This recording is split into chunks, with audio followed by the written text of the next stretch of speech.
Rogério Carvalho. Pode.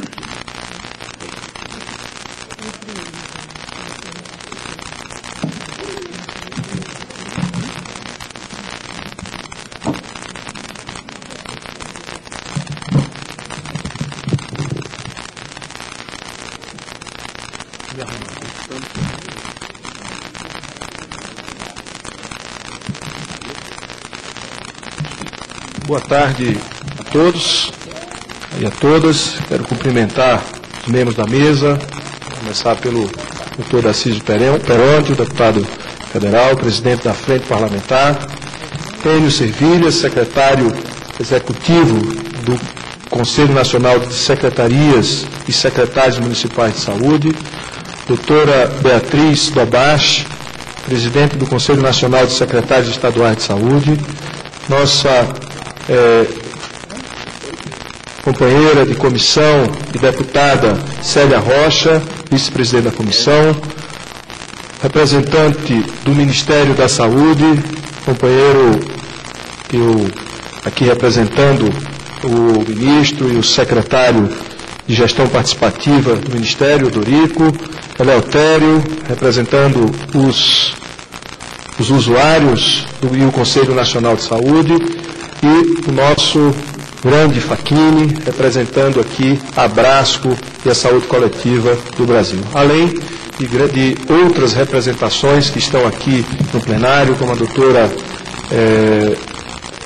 doutora Leni Santos, que participou do debate, a doutora Valéria Alpino, representando o Ministério do Planejamento, aqui alguns deputados, Érica Cocai, está aqui prestigiando, Osmar Terra, Chico Lopes, o Ministério Público, aqui representando, as entidades profissionais, aqui Marcos Santana, do CFO, do CRM, a Luiz Tibiriçá, das entidades de enfermagem. Queria cumprimentar a todos e me desculpar se não estou lembrando de todos aqueles que ao longo desses 6 meses nos ajudaram a conformar uma ideia sobre o Sistema Único de Saúde. Foi um trabalho em que a comissão, sob a presidência do nosso presidente João Ananias, conseguiu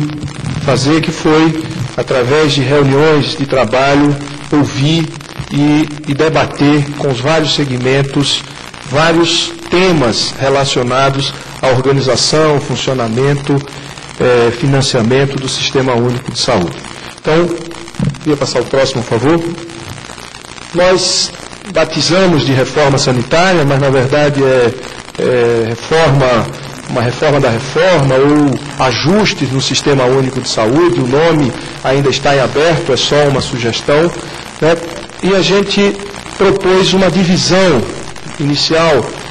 Para analisar o Sistema Único de Saúde, nós propusemos uma divisão nessas 5 categorias, que são análise de sistema propriamente, como se conforma o Sistema Nacional de Saúde, atenção à saúde, como se organiza a atenção, como se dá o processo de produção e os instrumentos jurídicos, as formas de organizar a produção de serviços de saúde, através que organismo, qual a natureza jurídica, que caminhos o mundo está caminhando nesse sentido, pessoal, recursos humanos e o controle social. Então, essas macro categorias nós adotamos para analisar o material que foi produzido, né, por todos ao longo dos 6 meses.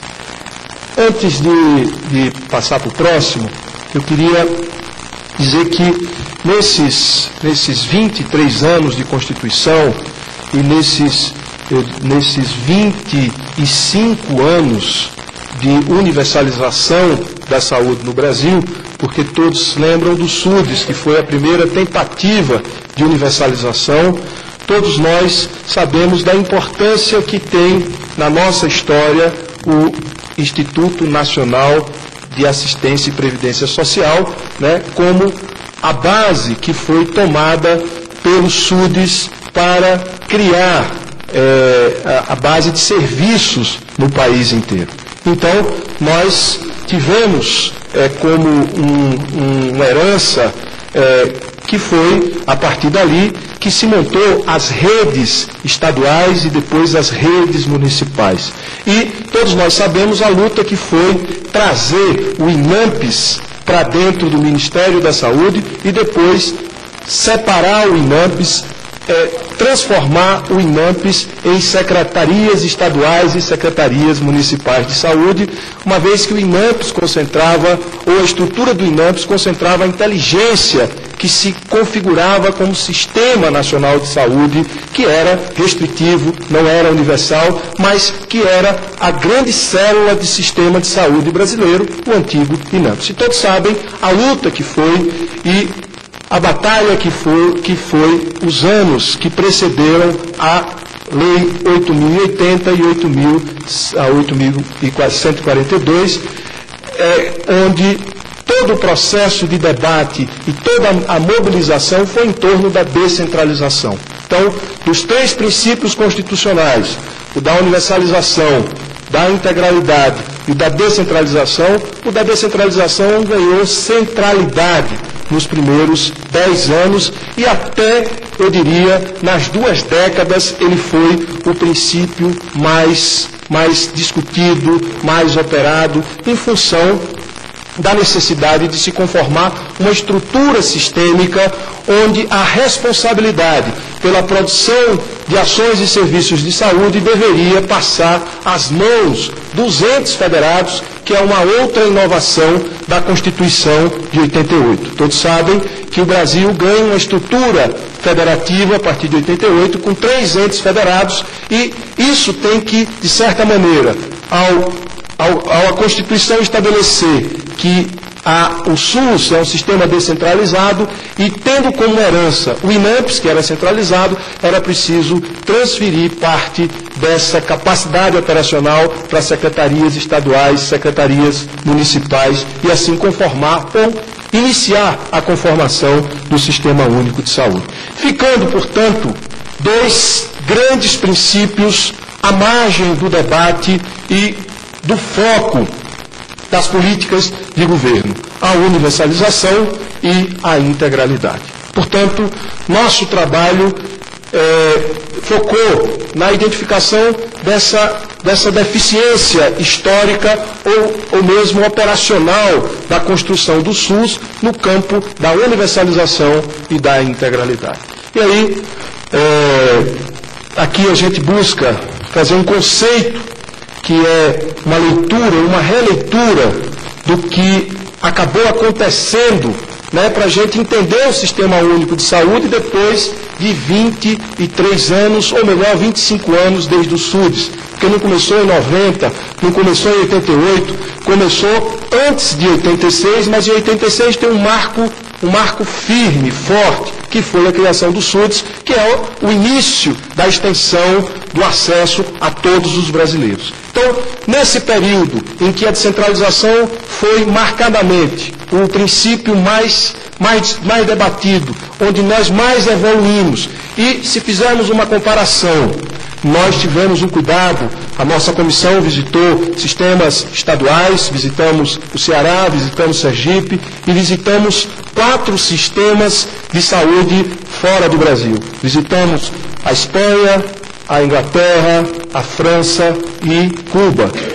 Se nós fizermos um paralelo, nós vamos ver que nós temos uma vantagem enorme. Quem opera o sistema no Brasil são os entes federados.